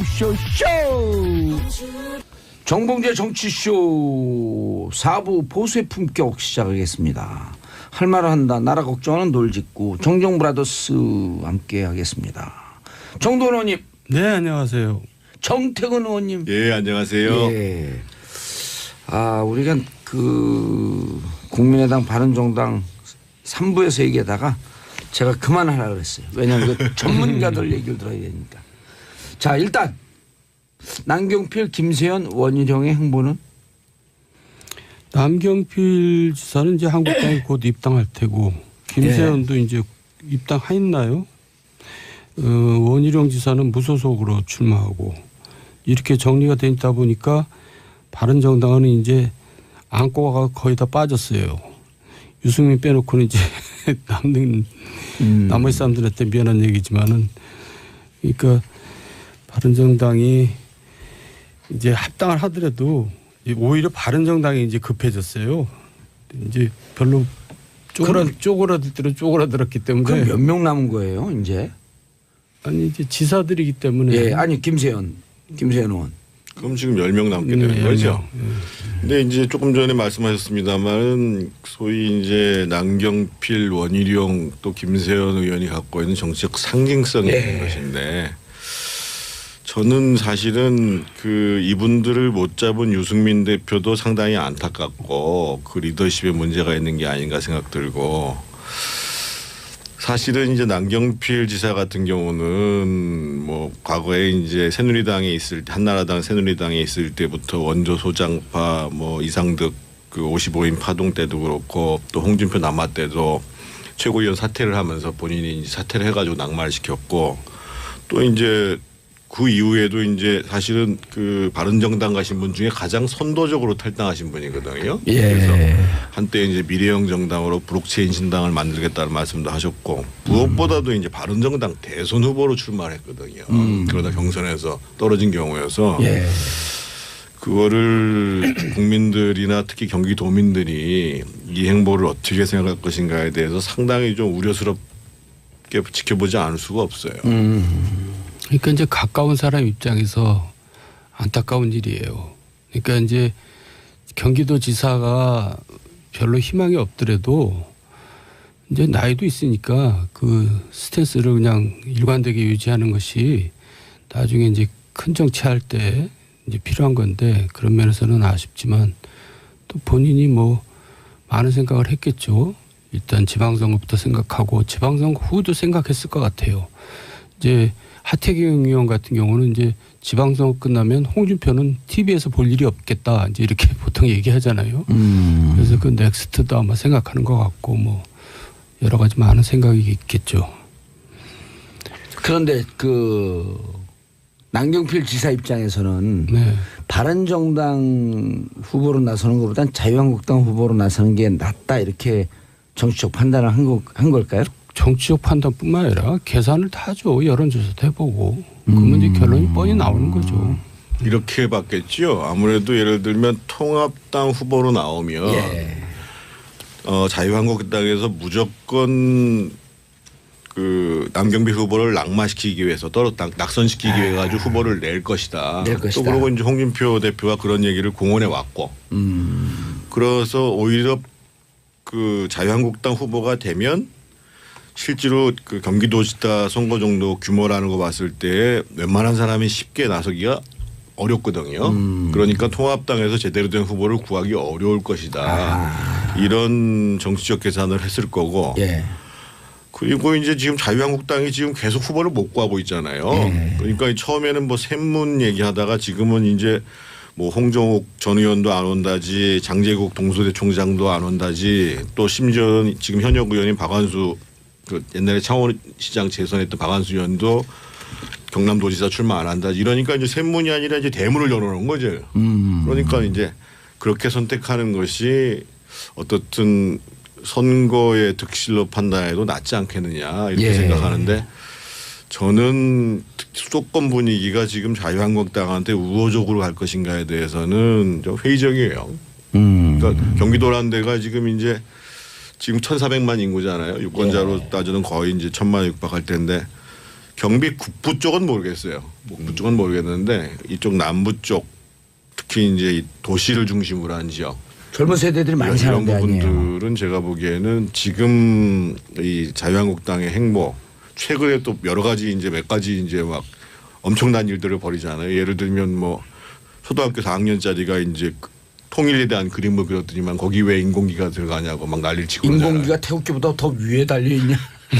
그런 거 보면 사실은 이거는 젊은 사람들뿐만 아니라 나이 든 사람도 좀 이해하기 어려운 왜 저런 것을 해서 예를 들면 태극기가 없었다 그러면 문제가 다르겠죠. 그러니까 그런 식의 문제 제기를 하는 정당을 지금 비트코인 논란이 있는 21세기에서 이게 얘기가 되겠냐고. 예. 남경필 지사가 세상을 어지럽히는 동탁을 토벌할 수 있다면 기꺼이 조조가 되는 길을 택하겠다. 정태근 의원님.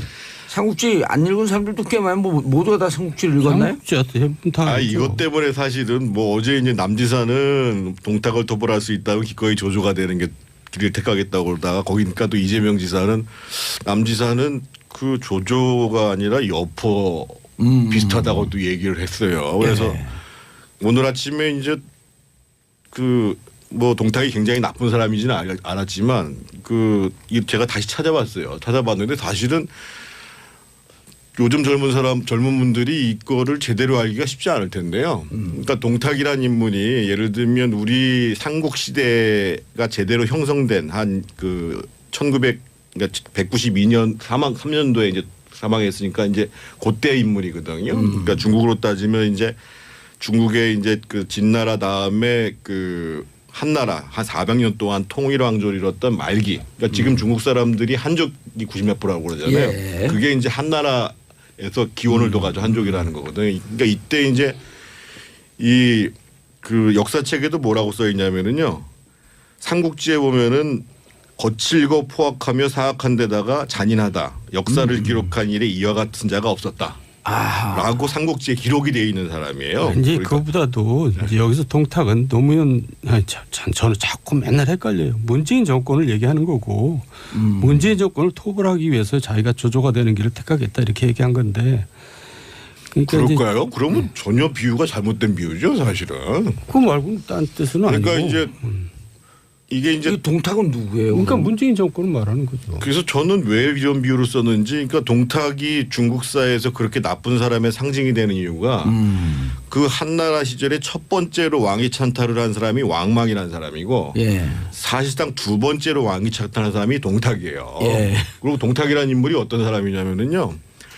사리사욕 때문에 모든 사람들 자기 주변에 있는 사람으로 자리를 다 채우고 심지어는 강보에 쌓인 아들 손자까지도 제후로 임명하고 소나라에 임명하고. 그럼 지금 정태근 의원 뉘앙스로는 동탁이 홍준표를 얘기하는 것 같네요. 아니 그러니까 저는 누구를 얘기하는 건지 모르겠는데. 아니 이재명 시장을 지칭했다라고 하는 또 그것도 SNS에 돌아요. 그건 아니고. 저는 그래서 남지사께서 지금 비유를 잘못 썼던 것 같다. 그러니까 아니. 뒤에 조조를 쓴 거는 맞아요. 조조는 왜냐하면 동탁이 이제 사실상 집권한 다음에 조조를 소위 지금으로 따지면 수방사령관에 임명을 하려고 그래요. 그러니까 조조가 나 못한다 해가지고 도망가가지고 반동탁 연합군에 참여를 하거든요. 그래서 왕위를 복귀시키겠다.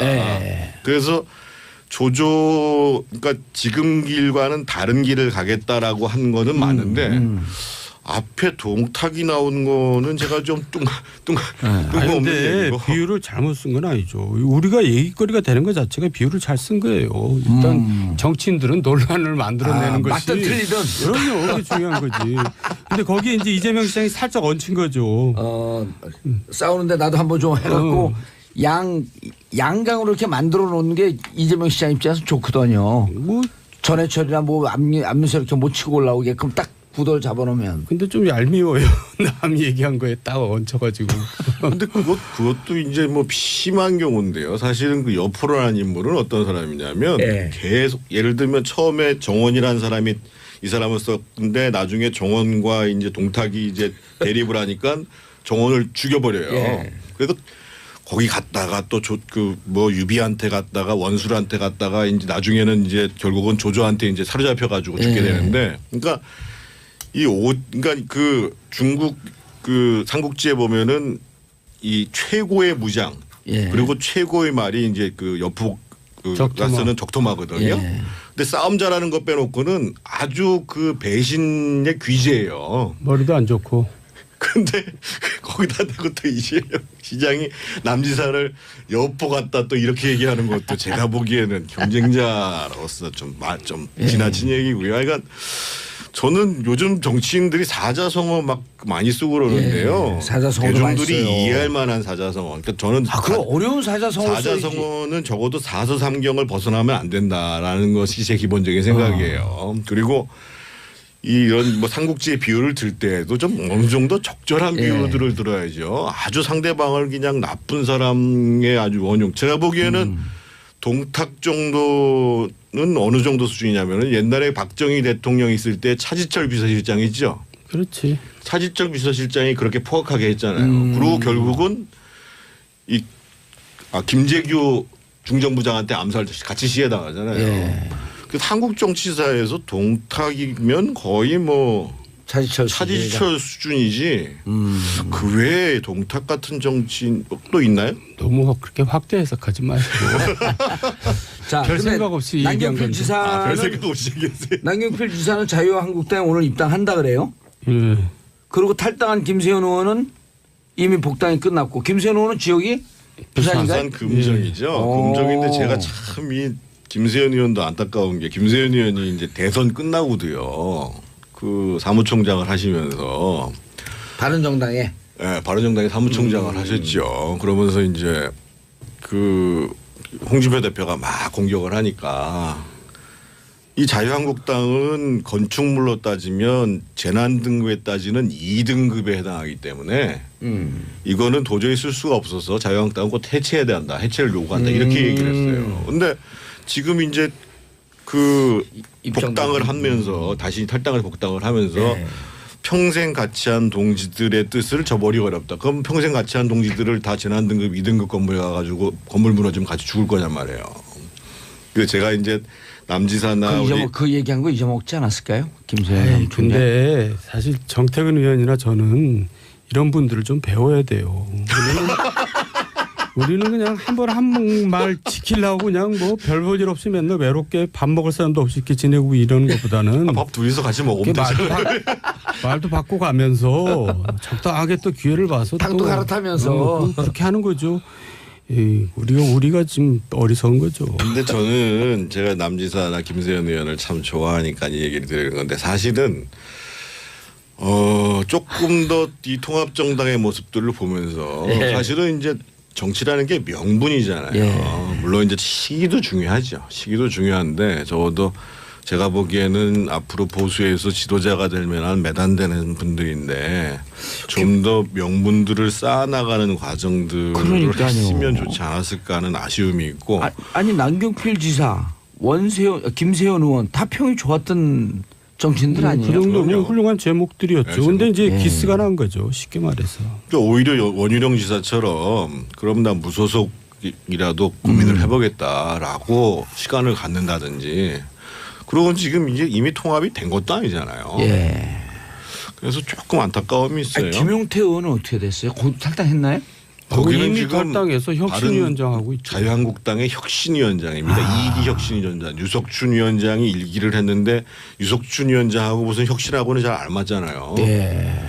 그래서 이제 김용태 의원은 사실은 그 전에도 여러 번 이제 뭐 비상대책위원장까지 막 얘기되고 그랬었잖아요. 그래서 이제 상황이 어려워지니까 김용태 의원이 혁신위원장이 됐고 그래서 어저께 2기 혁신위원을 발족했다고 보도가 나왔더라고요. 혁신위원을 선정하는데 굉장히 어려움을 겪었다 그러더라고요. 다들 안 한다고. 정진석 의원 거기 들어가 있나요? 안 들어가 있나요? 안 들어가 있죠. 안 들어가 있죠. 그래서 이렇게 면면을 보면 정말 아무도 모르는 사람들이 그 대부분이고 사실 지금 혁신위원을 구하기 어려울 정도의 상황까지 와 있는 거죠. 그리고 이제 김용태 의원 같은 경우도 선도 탈당하면서 옛날에 굉장히 개혁적인 이미지였는데 복당하면서 많이 이제 그거를 희석이 됐죠. 그래서 기자들이 김용태 의원을 되게 좋아하거든요.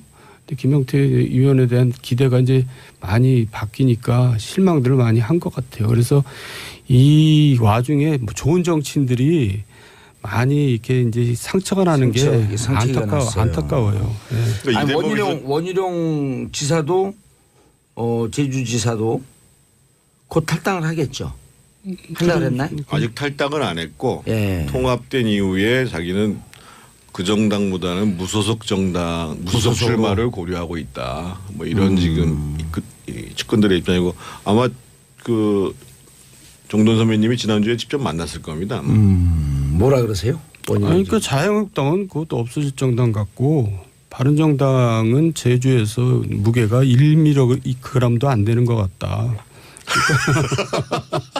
그러니까 원희룡 지사 얘기. 네, 그러니까 이제 결국 무소속으로 가겠다는 얘기인데 또 계산해봤겠죠. 그러니까 무소속이 그래도 제일 나은 계산이 나왔겠죠. 제주도는 또 뭐 괜당이 세니까요. 네. 아 괜당이면 무슨 말인지 잘 모르시죠? 몰라요. 관계. 제주도에서 이게 그 사람들과의 관계라는 것이 가장 중요시 된다고 해가지고 이제 괜당이 중요하다는 거거든요. 괜당이 이제 나랑 같은 당, 같이 가까운 당, 뭐 이런 뜻이라고 얘기합니다.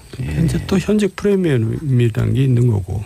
알겠습니다. 근데 이 대목에서 제가 사실은 꼭 짚어야 될 게요. 사실은 유승민 대표의 리더십, 또 안철수 대표의 리더십, 이 문제를 지적을 안 할 수가 없어요. 예를 들면 제가 유승민 대표라고 한다면 아마 이제 이 통합 진행되는 과정에서 남지사 또 김세현 의원, 원희룡 지사 또 이제 뭐 이학재 의원은 당연히 잔류하겠다고 그러는데 맨날 몇 밤이라도 같이 앉아가지고 얘기를 해야죠. 설득을 하고 사실은 그 당에 있어서의 나 주도권도 다 넘겨줄 생각이 있다. 이런 마음을 가지고 이번에 사실은 국민의당에서 떨어져 나가는 사람들보다 제가 봐요 이 사람들이 더 중요하거든요.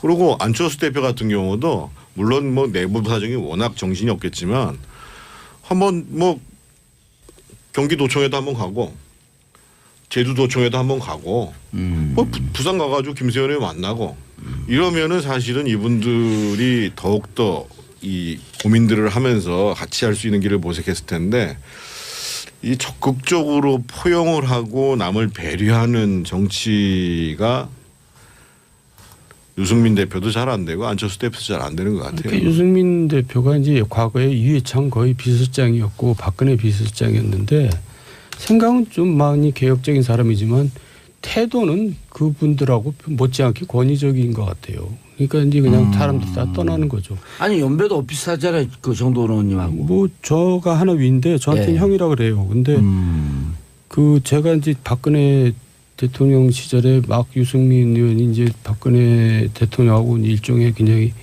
대립이 됐을 때 제가 옆에서 많이 거들어줬거든요. 근데도 고맙다는 전화 한 번도 안 해요. 그래서 묘한 그 정치인들이면 좀 이렇게 좀 와 하면서 좀 이렇게 의리 뭐 이렇게 좋게 얘기하면 수줍음을 많이 탄다고 볼 수도 있는데 근데 안철수 대표도 그렇잖아요. 이분도 벌써 정치하면서 측근들이 수시로 바뀌어요. 수시로 바뀌었어요. 이리 갔다 저리 갔다 뭐 또 요새 이태규 의원이 굉장히 가까운 모양인데 또 한때는 이태규 의원하고 말도 안 하고 지내다가 박선수 의원도 돌아섰다고 그래요. 네, 통합의 반대쪽으로. 그러니까 그 아니 측근 중에 측근이었잖아요.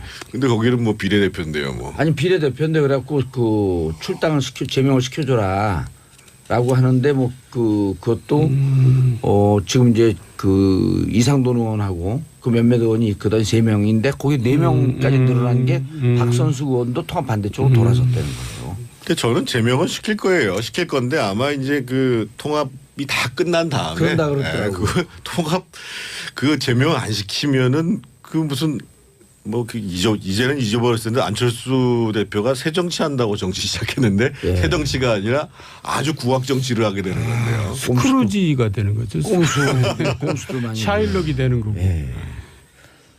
근데 이렇게 해갖고 자유한국당으로 가면 정태근 의원님은 그런다고 한들 뭐 지방선거에서 뭐 바람이 불겠냐. 근데 정돈 의원님, 김세연 의원은 부산시장으로 나갈 가능성이 있나요? 부산시장 가능성 별로 없고요. 이제 자기 그 다음 총선 재선 때문에 그랬을 겁니다. 지금 서병수 시장이 간신히 버티고 있거든요. 그나마. 서병수 시장도 그러니까 지금 지금 무소속으로 나간다는 거 아니에요? 조금 지금 여당이 앞서요. 부산에서는 지금 야당보다. 근데 서병수 갖고 간신히 버티는데 현직 프리미엄이 있기 때문에 김세현 의원 갖고는 부족하죠. 그러니까 본인도 그걸 알 겁니다. 재선 때문에 그런 거죠. 총선에서. 근데 저는 그 사실 지방선거까지 아직 앞으로 한 5개월가 예. 안 남았지만 예. 저는 이제 판도는 특히 부산이나 호남 같은 경우는 전혀 예상할 수 없다고 봐요. 왜냐하면 기본적으로 부산 같은 경우에 지금은 민주당이 앞서지만 예. 사실은 완벽한 3자 구도가 될 수도 있는 거거든요. 그리고 상대적으로 샤이 보수가 지금- 많아요 현재. 그렇죠. 그리고 이제 이 문재인 정부가 지금 계속 정책 실패가 지금 쌓이고 있는 와중이란 말이에요. 그래서 더더군다나 제가 지난번에도 말씀드렸습니다만 일자리 문제가 굉장히 중요한데 특히 이제 일자리 문제를 더 체감하게 되는 게 이제 졸업하고 예. 3, 4, 5월 달이 계속 지나가잖아요. 그럼 사람들에게 그렇죠. 눈에 띄게 사실은 드러나는 건데 지금 이제 문재인 정부도 걱정하듯이 지금 18년 이래로 지금 최악의 상황으로 지금 일자리 문제가 가고 있는 거거든요. 최악의 상황으로. 그래서 지금 쉽게 지금의 지지율을 가지고 지방선거를 예측하는 것은 저는 쉽지는 그러니까 않다고. 지금 아쉬운 것은 야당 입장에서 보면 그런 문재인 대통령의 약점이라든가 실책이라든가 이런 거를 권위 있는 목소리로 국민들한테 들려줄 만한 인물이 거의 없어요. 그게 이제 굉장히 아쉬운 대목이죠. 알겠습니다. 아, 요 얘기 꼭 물어봐야 되는데 네. 김백준 씨 잘 아시잖아요. 잘 알죠. 지금 구속영장 청구했거든요. 김백준 씨야말로 MB의 집사라고 할 수 있는 사람이고요. 측근 중에 측근. 측근 중에 측근이고 이제 돈 관리를 다 하는 분인데 되게 담백하고 좀 맑은 분입니다. 그러니까 이 양반이 자기가 개인으로 돈을 챙겼다는 거는 저희들로서는 상상할 수 없고요. 제가 김백준 씨가 이제 변호사 자문을 하고 있는 변호사하고 통화를 했는데요. 예. 본인은 전혀 안 받았다. 기억이 없다라고 지금 얘기를 하고 있대요. 예. 알겠습니다. 요 얘기는 또 진행되는 대로 또 한번 나중에 보고 알겠습니다. 두 분 벌써 끝났어요. 두 분 인사하세요. 네, 수고하셨습니다. 예, 예, 저는 내일 또 오전 뵙겠습니다. 10시 5분에 다시 돌아오겠습니다. 한반도 평화 분위기가 조성되고 있습니다. 감사합니다. 땡큐 피스 코리아.